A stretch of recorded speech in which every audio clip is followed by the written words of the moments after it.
Kerbala çölünde hasta İmam oğlu İmam Zeynel Ömrünü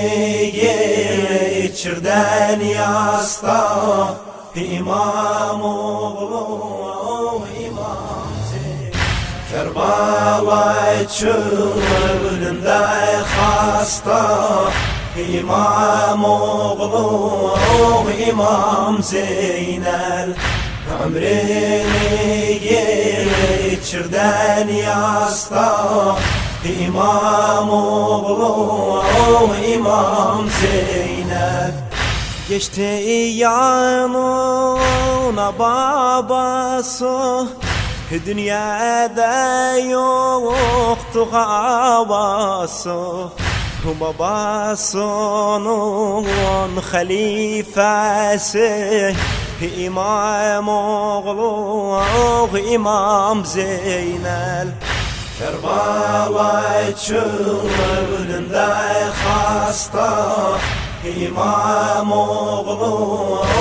İmam Zeynel Ömrünü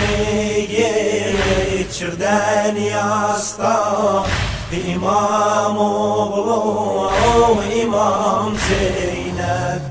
Sordu ki görsün ekbarı Hastalıktan benzi sarı Muhammed Ali'nin barı İmam oğlu İmam Zeynel Kerbala çölünde hasta İmam oğlu İmam Zeynel Ömrünü geçirden yasta İmam oğlu İmam Zeynel Sordu ammesi Abbas'ı Kulağıma gelmeyi sesi Hasta kesilmiş nefesi İmam oğlu İmam Zeynel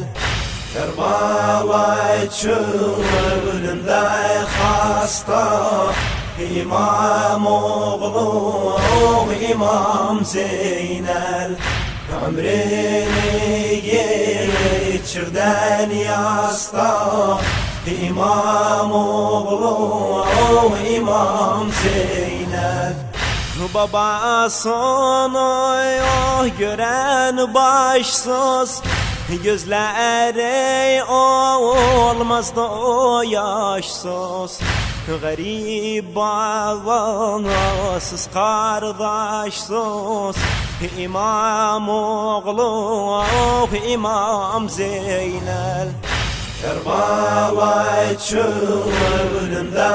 hasta İmam oğlu İmam Zeynel Ömrünü geçirden yasta İmam oğlu İmam Zeynel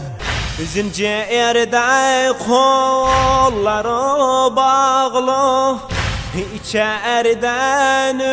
yüreği bağlı Yüzü gözler torpaklı İmam oğlu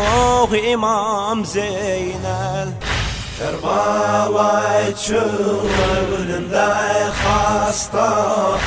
İmam oğlu İmam Zeynel